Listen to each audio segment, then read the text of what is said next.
hopefully, get some encouragement there to do the practicum, get your training done in the summer, and then go all in with all the confidence that you need.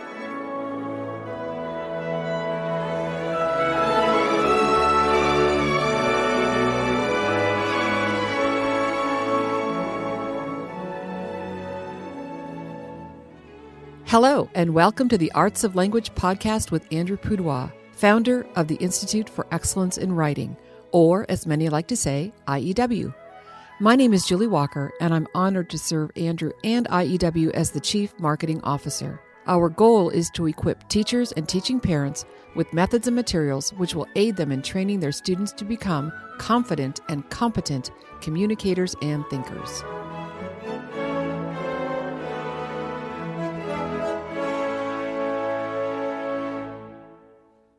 Well, Andrew, May is winding down. And what does that mean, Julie? Well, it means several things. It means that Teacher Appreciation Month is almost over, which we did a podcast on that. It also means that summer vacation is about to begin. And we did a podcast episode on how to help homeschool kids not suffer from evaporation over the summer. Right. Right. Things to do. Yeah, things to do to help them keep their mind sharp. But I also wanted to take this time to talk about one of the principles that Stephen Covey talks about in his 7 Habits of Highly Effective People. I hear that's a good book. Yes. Well, and actually, there's a student version of it as well that I've referred to. In fact, I've done talks on occasion on... Wait, let me guess. The 7 Habits of Highly Effective Students? Something like that. Highly Effective Teens. Teens, okay. And so it's about, I've done talks on study skills and referred to that book because the habits are the same. They're just applied a little differently in a school environment. But let me just quickly name off the 7 habits, and it's actually habit number 7 that we're going to camp on for a little bit today. So habit 1 is be proactive, which I love that story, and I don't want you to tell it now, but I love that story where you talk to teens and you tell them how to do well in school and basically to own your own education and take responsibility for your own education. And that's a habit of being proactive. Habit number 2, which cracks me up, that this is number 2, begin with the end in mind. I often wonder why that isn't habit 1, because that's begin with the end in mind. Well, you have to have at least some initiative to actually begin anything. Right. So I guess be proactive is a precursor to beginning, and then the actual beginning would be to begin with the end in mind. Right. We'll put it that way. But he must have thought this through. I'm sure he did. Yeah. Yeah, I'm sure he did. And you're absolutely right. It totally makes sense. But I do think it's funny that we begin with the end in mind, step 2. Okay. But I think about, again, a story that I'm not going to have you share, teasing you. We'll put links in the show notes. We have to do an extended episode of all the stories that Julie never let me tell during this episode. During this episode. Oh, we couldn't. No. Okay. Well, this is the story that you tell in Nurturing Competent Communicators, where you say, in answer to the question to a mom who's holding a baby, what can I do to help this child become a good writer? So that's a mom who's thinking the end. What do you want 20 years from now? Exactly. And so that's habit number 2, begin with the end in mind. And habit 3 is put first things first. Priority. Exactly. And I think about a little story you tell the teens again in our University Ready writing course about prioritizing their tasks and the value of that and using the ABC 1, 2, 3 method of that actually Stephen Covey teaches. So prioritizing, putting first things first. I should try that myself. Might help. One of my favorites is habit 4, think win-win.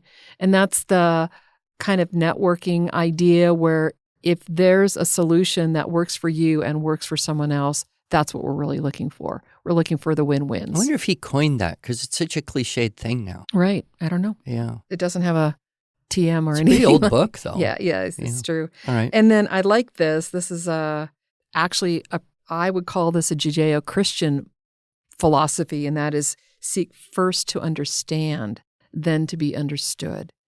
Just to love and to show love to one another is to be listening and being receptive. Yeah, listen before you speak. Oh, there's another story that you tell.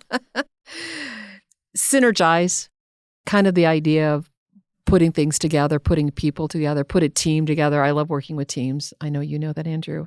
Finding the team that works together well, and you can accomplish a lot more than just one person sitting in a room figuring out what to do next. So synergize.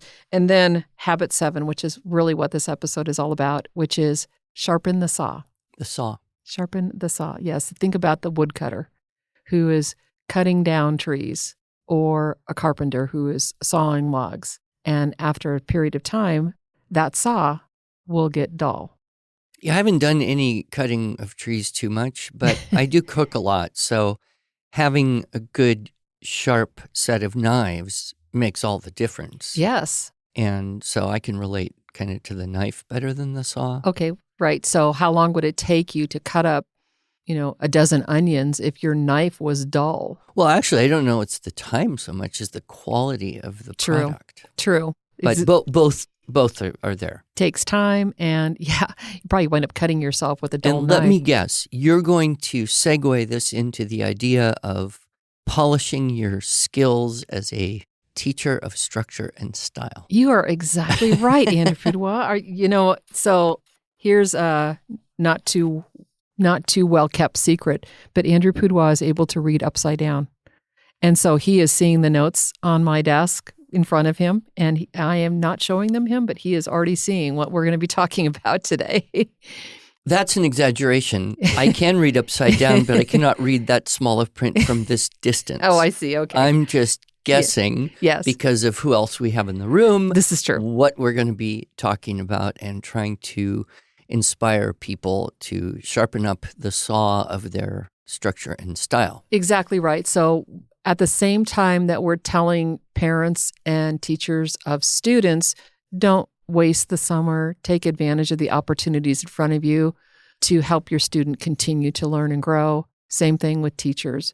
Don't waste the summer. Yes, absolutely. We are all about recreation, the whole idea of resting and being able to do well because you're rested, but also taking advantage of the opportunities in front of you to hone your craft, to learn your skill. And we have 2 specific ones that I'd like to talk about today. And we do have a guest here in our studio. He is Evan Smith, and he is in charge of our accreditation team. So welcome to our podcast, Evan. Thank you, Julie. Hi, Andrew. Good to have you here, Evan. So Evan has multiple roles here at IEW, as is pretty common. He's also an educational consultant in the schools division, and he works with our accredited instructors who either want to apply for accreditation or maybe renew their accreditation. So we have some opportunities for professional development. I want to mention 2 of them and then ask Evan to drill down a little bit more on the second one. So the first one is our virtual teaching writing structure and style writing workshop. And this is a 3-day, 3 Tuesdays in June, where you, Andrew, are teaching virtually a audience of teachers. And these teachers could be our traditional full-time classroom teacher, a co-op teacher, a tutor, or any administrator. So basically, if you're teaching a group of kids in any capacity, the virtual teaching, writing, structure, and style workshop is what we advise you to participate in. There is a fee to attend this. With that fee, you receive a seminar workbook. You get a year premium membership. And as soon as you register, we get those materials out to you so that you can actually start the course early. So Andrew, you are teaching this course going through the 9 units just like you did on the video, only taking the time to answer questions, giving opportunities for those teachers to actually do the practicums during the breaks. So do you want to speak to that at all? Well, there's so many options for schools and teachers. One, of course, is to get the videos, watch the videos together, or to have teachers watch the videos independently. And that works. But there isn't that, what was that word you used? Synergy? Synergy. That it's an okay method of the transfer of information, but it doesn't quite hold the power of a live event. Yes. Another option, of course, is to have one of us go to your school. Right. And that has the advantage of the live event, focus, a little bit of synergy, Q&A. You can look over people's shoulder as they're doing stuff. But the downside is we cram way too much into 1 or 2 days. And so it's a little mental indigestion is usually what people experience.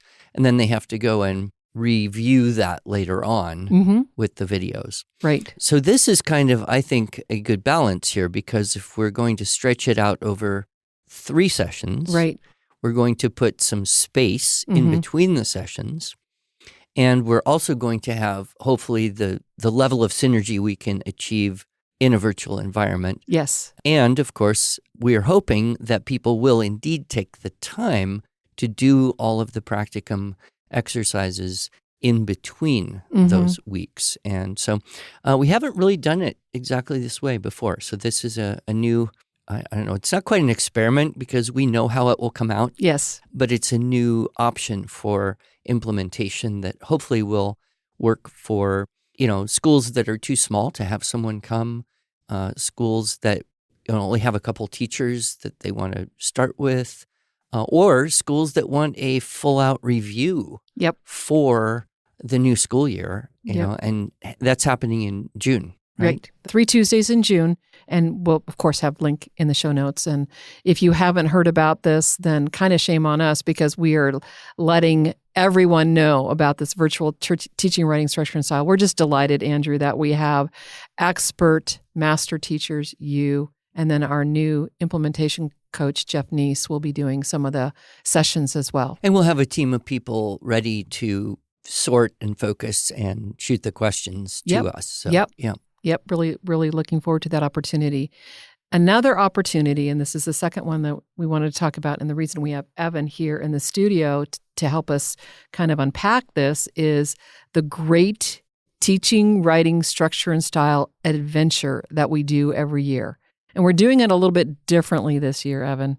Yes, we are. So you want to explain that? Well, we always have a good time, Andrew, when we sit down and get about a half hour to go over the units, everything that they're going to watch in teaching, writing, structure, and style for the week, answer questions, encourage them to do the practicum assignments, learn by doing, and try to make that point, encourage them to become accredited, finish the job, send it in, and move on. So sharpen the saw. Right. But we're doing this year it a little bit differently because we're allowing for a full hour of that time. And oh, by the way, I should mention, this is completely free, except that teachers need access to the seminar workbook and either the streaming or the DVDs of the teaching, writing, structural style course. That's right. But we're adding another component to it this year. That's right. So so Andrew and I always have a good time.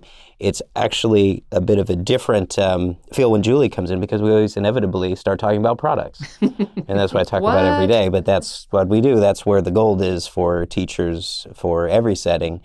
To work through this in a proven format. So this year, we'll make it relevant for everybody by bringing in what you'll actually be doing during the year. We'll, of course, talk about structure and style through the Teaching, Writing, Structure, and Style seminar, but then we'll dig into structure and style for students and all of the checklists.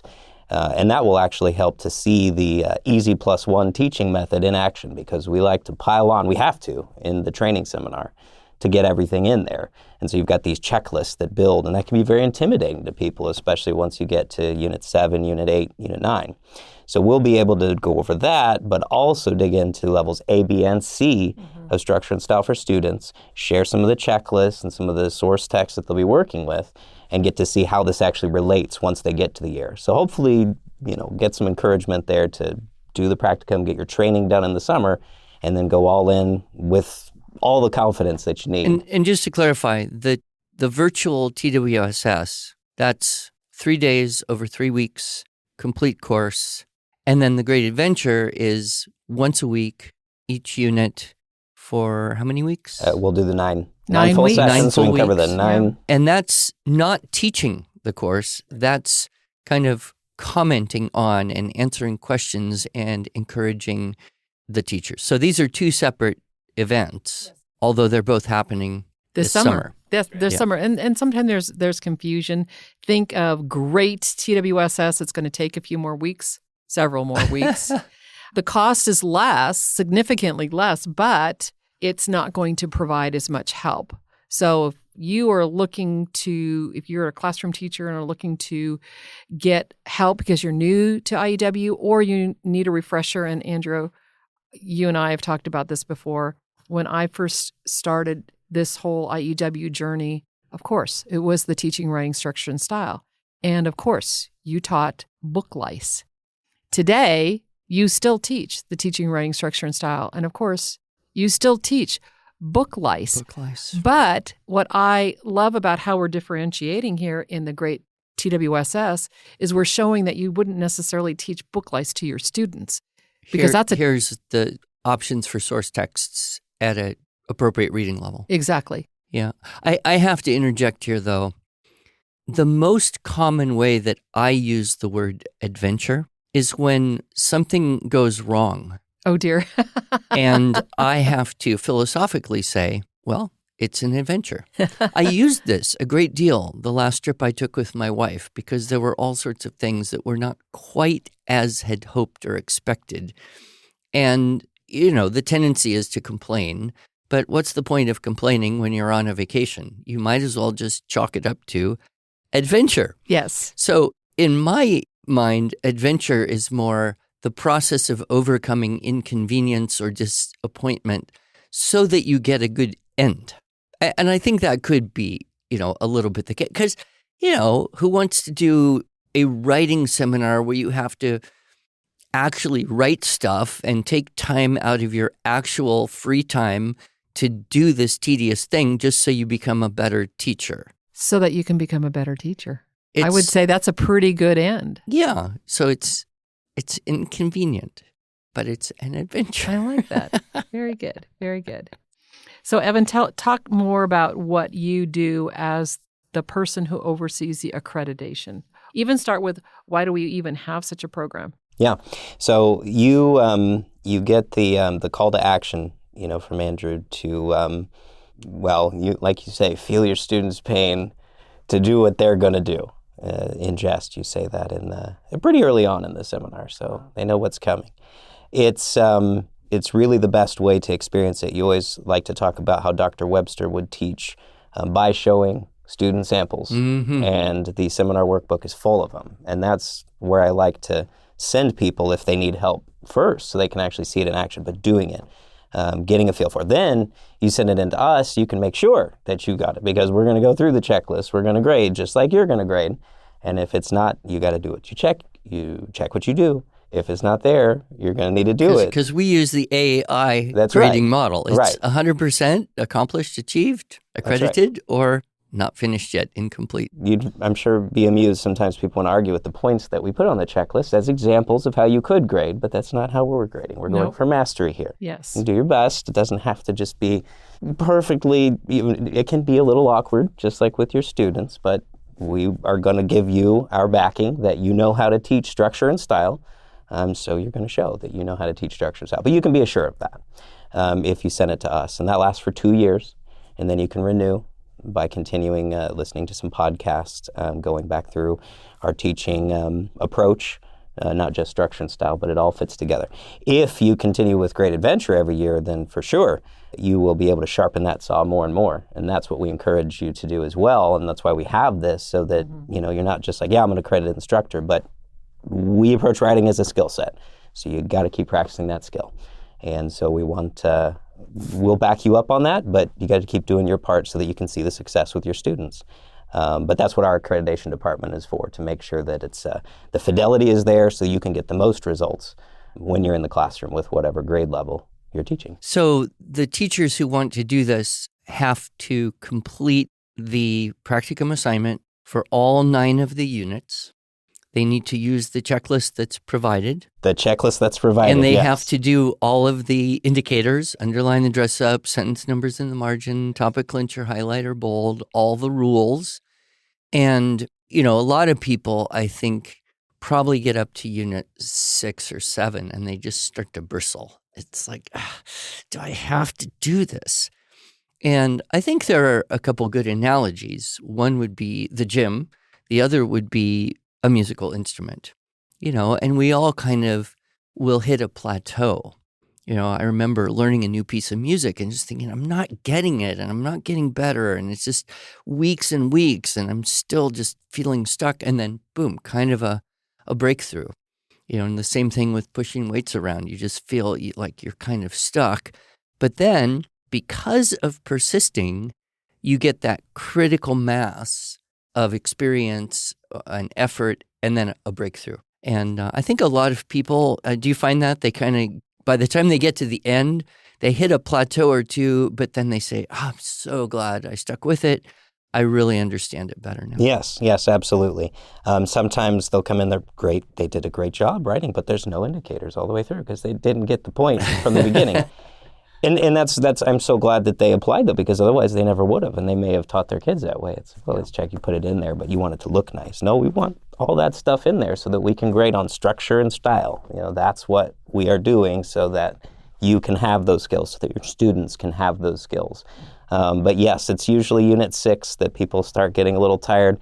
Unit 7, you've got to write a whole 5-paragraph essay on. Now, Andrew walks you through that, so he does a lot of the work with you to start, but it's an effort that you have to put in. You still have to do it. But it's well worth it. And once you get the grasp of this process versus product, all of the things that Andrew teaches throughout the seminar on just the approach of doing it, it really brings it to life.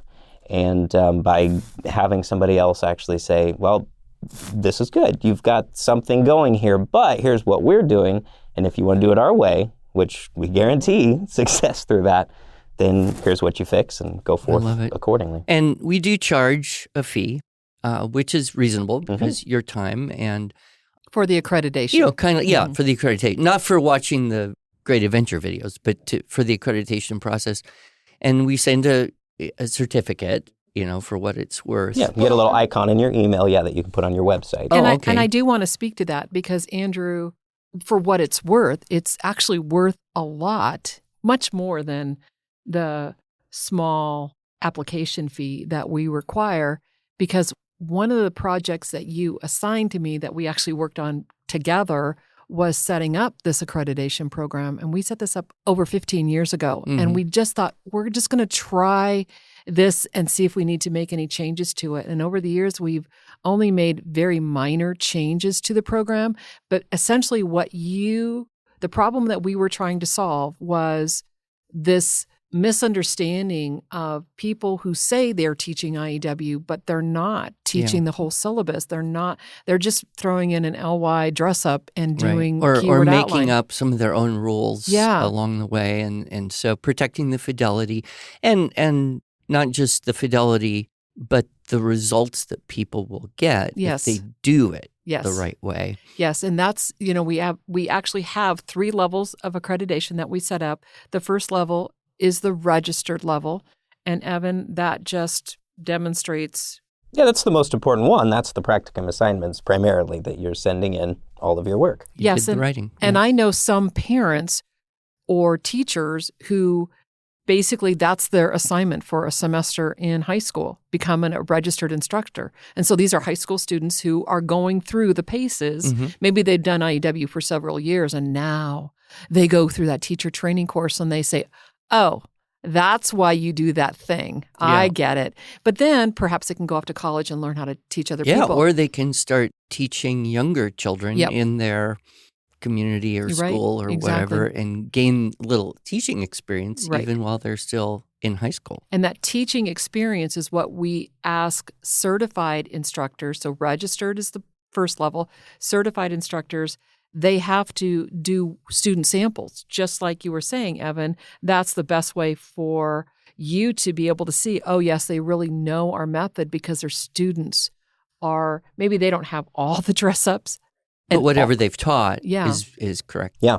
In that level, we ask for samples from the beginning of the year and then the end of the year, preferably from the same students so that we can see that. But that also encourages the instructor as well.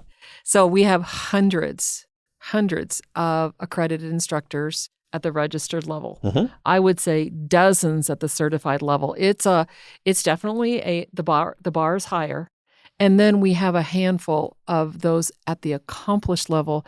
And that's one of the changes that we made. We pretty much decided that anybody who is actually working directly with IEW, whether you're an online instructor or you're actually writing curriculum for us, that would be at the accomplished level. That means you know the program so well, you could teach other teachers. And we actually watch for that. We're looking to see if people are saying, I'm an IEW teacher. If you say you're an IEW teacher and you're not accredited, chances are we're going to be contacting you saying, stop saying you're an IEW teacher, because you need to be an accredited instructor through IEW in order to say. So yes, it gives us an opportunity to both recommend and recommend teachers that are accredited, because we've vetted them. You, Evan, and your team have vetted them, and be able to recommend these teachers or actually help them become better writing And then instructors. we list them online. Yeah. So if someone was listening, they said, well, I really would like to find an IEW teacher, either in my community or online. We have the teachers that we have accredited on that list. Yes. Right. That's one of the perks. Also, if you're in a school, a full-time school, we have our school's registry. So parents who might be looking to put their students in a school but would like to have the real IEW experience, our registered level on the school registry means that we know the school has trained at minimum. They've either been out or they've been a part of the virtual teaching, writing structure and style. So we can say, they've got things going. But then we have the certified level for the school registry, which means they have at least one officially accredited IEW instructor on staff who can hopefully serve as a mentor, and then they can grow from there. Right. But we cover all bases. If you want a private instructor, we list you on there. If you're an accredited instructor, then the school registry, so we can vouch for some of those schools as well. All right. So both of these two training opportunities that we have this summer can lead to the pathway of becoming an accredited instructor, perhaps, but ultimately we are providing opportunities for our teachers to sharpen the saw. Have we heard from anyone who did it, say, in a past year, the Great Adventure thing, and then wanted to do it again? Well, it's fun. Since I've been doing this with you a few years, we recognize names at this point. So I know that's out there. I'd like to think it's going to grow as we do this now, as we mix it in and make it a little more relevant to what they're actually going to be doing in the year. But yes, that's why it's survived as long as it has, and it has the opportunity to expand a little more. Yes, it's a great opportunity, and it's really a delight to have hundreds and hundreds of teachers become a part of this great teaching, writing, structure, and style adventure.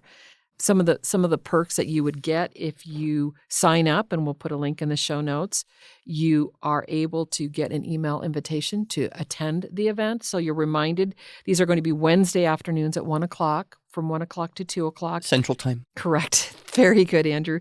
The Teaching, Writing, Structure, and Style Seminar Workbook is required to go through the program. But other than that, you can just enjoy the ride, and you, Andrew, and you, Evan, will be, for the most part, it'll be you and Andrew. Every now and then it will be an adventure to find out who's going to replace Andrew because he's out traveling somewhere, right? But then, of course, we have the virtual Teaching, Writing, Structure, and Style, and this is a paid 3-week, every Tuesday course that is pretty much all day, where Andrew is going to be teaching live the Teaching, Writing, Structure, and Style with the whiteboard, with some PowerPoint slides, and you'll get the full enchilada with plenty of jokes as well. The Megillah.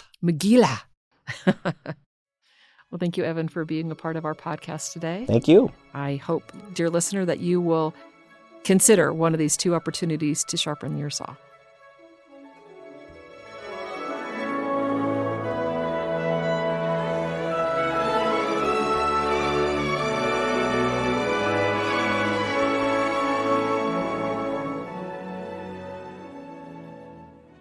Thanks so much for joining us. If you enjoyed this episode and want to hear more, please subscribe to our podcast in iTunes, Google Podcasts, Stitcher, or Spotify, or just visit us each week at iew.com/podcasts. Here you can also find show notes and relevant links from today's broadcast. One last thing, would you mind going to iTunes to rate and review our podcast? This really helps other smart, caring listeners like you find us. Thanks so much.